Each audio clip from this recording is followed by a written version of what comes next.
कांग्रेस के पूर्व अध्यक्ष और विधायक नाना पटोले ने उप मुख्यमंत्री एकनाथ शिंदे और अजित पवार को मुख्यमंत्री पद का प्रस्ताव दिया है।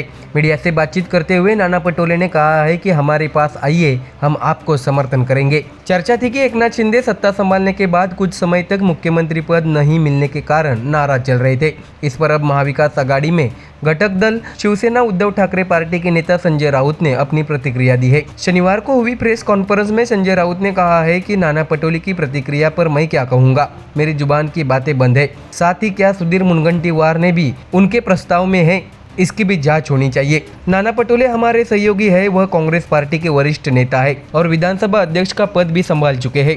राजनीति में कुछ भी संभव नहीं है, इस मौके पर बस यही कहा जा सकता है। संजय राउत ने आगे कहा है कि क्या किसी ने सोचा था कि 2019 में उद्धव ठाकरे के नेतृत्व में महाविकास आघाड़ी सरकार आएगी। किसी ने नहीं सोचा था कि 2.5 साल बाद एक असंवैधानिक और आधी अधूरी सरकार सत्ता में आएगी। उसके बाद क्या किसी ने सपने में भी सोचा था कि 2024 में देवेंद्र फडणवीस को इतना बड़ा बहुमत मिलेगा। ऐसा इस दौरान संजय राउत ने मीडिया से बात करते हुए कहा। संजय राउत ने नाना पटोले के बयान पर सीधे तौर पर विरोध नहीं करते हुए कहा कि राजनीति में सब कुछ संभव है। हम उन लोगों में से हैं जो मानते हैं कि राजनीति में सभी संभावना पर विचार करके ही अगला कदम उठाया जाना चाहिए।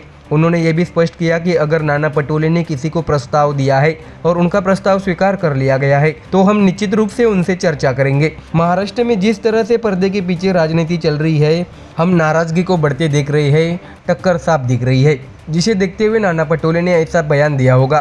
संजय राउत ने यह भी कहा है कि उन्हें थोड़ा इंतजार करना चाहिए था। तो वही चर्चा है कि एनसीपी शरद चंद्र पवार पार्टी के प्रदेश अध्यक्ष जयंत पाटिल कुछ बयानों के कारण पार्टी में असहज है।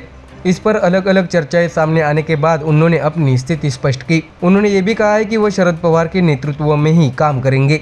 जब संजय राउत से इस बारे में पूछा गया तो उन्होंने कहा कि जयंत पाटिल अपनी पार्टी में अच्छा काम कर रहे हैं। जयंत पाटिल महाविकास आघाड़ी के सबसे अहम सहयोगी है, वह शरद पवार के बेहद भरोसेमंद नेता है। संजय राउत ने यह भी कहा है कि जयंत पाटिल के बारे में कोई अफवाहें न फैलाए। कैबिनेट में शामिल न किए जाने को लेकर सुधीर मुनगंटीवार की नाराजगी की चर्चा समय समय पर होती रहती है। वे इस मुद्दे को बजट सत्र में आक्रामक तरीके से उठा रहे हैं। तो क्या सरकार में विपक्ष की भूमिका एक विधायक निभा रहा है?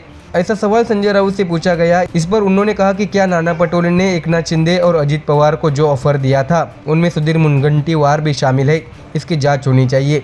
तो देखा दर्शकों, संजय राउत ने अपने बयान से कांग्रेस सहित सरकार को भी आड़े हाथों लिया है। ऐसे में इस पर क्या पलटवार होता है, ये तो देखने वाली बात होगी। Bureau report MDR news.